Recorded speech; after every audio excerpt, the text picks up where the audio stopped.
Hi, I'm Siege from the Puma podcast team. If you like listening to this show and others created by our team, you can help us keep making them through our Puma Patak tip jar. Our goal is to get 100 of you, our friends, to make a contribution and show your support for the journalism and storytelling that we do. We're happy to keep making shows that you can listen to for free, but making them isn't free, so we appreciate any support you send our way. All you need to do is to go to pumapodcast.com where you'll find a link to the Puma Patak tip jar. Thanks for helping us do what we love. Hi, I'm Franco Luna Puma Podcast. You're listening to Teka Teka News, balitang thinking, hindi breaking. In this episode, the three largest economies, the United States, China, and the Euro area, will continue to stall. In short, the worst is yet to come, and for many people, 2023 will feel like a recession. The IMF has called it. We're in for a global recession next year. What can the country do?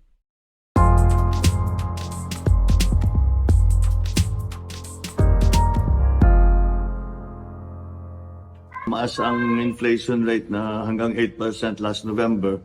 Meron namang kasabay na mas magandang balita na bumaba ang unemployment rate sa 4.5% mula sa 5%. Kaya kahit papaano ay hindi malakas ang loob natin, hindi tayo magkakaroon ng recession dito sa Pilipinas dahil masyadong mababang unemployment rate. You just heard President Bongbong Marcos in a taped message issued by the Office of the Press Secretary. Marcos inherited a Philippine economy ravaged by over 2 years of the coronavirus pandemic. Debt is at an all-time high, and millions are still jobless. A recession happens when the economy records 2 straight quarters of economic decline.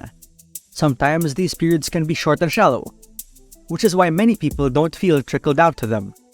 But this time, as you heard, the IMF is warning of simultaneous slowdowns in the US, China, and Europe. In fact, the UK says it's already in recession for the first time in 14 years. And because the global economy is so tightly linked, there is no insulating ourselves from that fallout. Think of the millions of OFWs who may lose their jobs or get sent home, or the containers of Philippine exports that may not find buyers.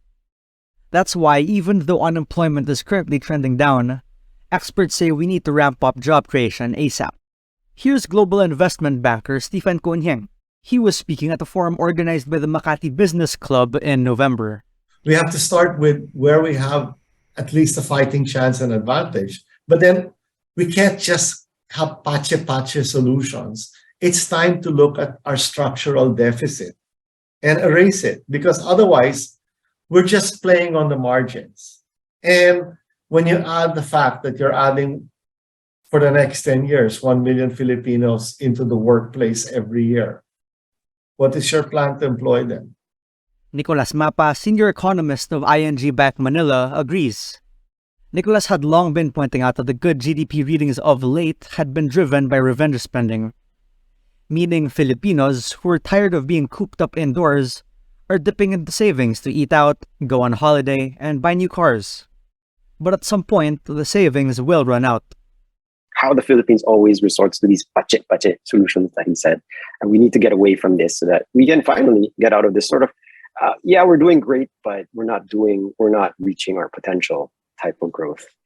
As we sort of eventually move on from this sort of reopening story, because I think this is just revenge spending on steroids.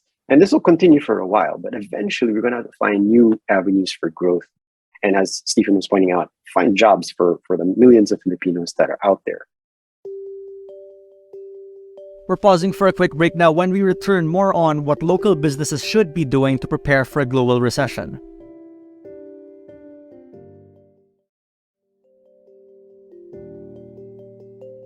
So if you notice there, the world gives a very high premium on companies and industries that digitalize and that are part of either digitalizing processes and businesses.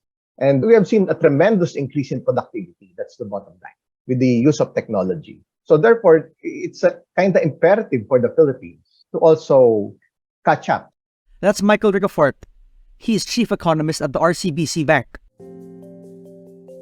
Digitalization and upskilling in essence will keep our workforce competitive. Because in times of recession, Western companies tend to outsource more work to and build more factories in developing nations. However, recently we've been losing out to Southeast Asian neighbors that are deemed cheaper and more efficient, like Vietnam. Listen to Perry Ferrer, who runs a semiconductor plant that was in fact one of the first ones that pivoted to making surgical masks during the pandemic. For the export sector, for the manufacturing sector, a lot are still being brought in, but we see the capabilities of the local companies, the medium, large companies, that they could support the manufacturing industries and made in the Philippines products, assemblies, or components. So that could soften the blow on the recession by bringing in more or lessening the importation of products or components or assemblies. Perry was speaking over the One News show Business World Live, and his point was that government can do more to shore up local companies right now, while the recession isn't at our door yet. The stronger their balance sheets, the less risk they'll have to lay off people later. But investment banker Stephen Cohen-Yang also says it's not fair to just lay the burden on the current government. I think the biggest challenge we have, which is not the fault of any administration, but the collective fault of all administrations, is our structural shortfalls. We have structural underperformance, which will always lead to perpetual underperformance. I'm 63 years old.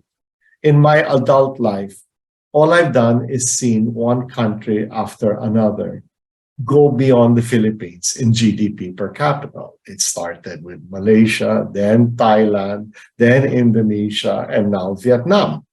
So what industries should we be prioritizing right now? Which ones could cushion our economy from a shock? In the short term, I think it's just, frankly, agriculture and mining. The food is here, it's being grown. The minerals are here.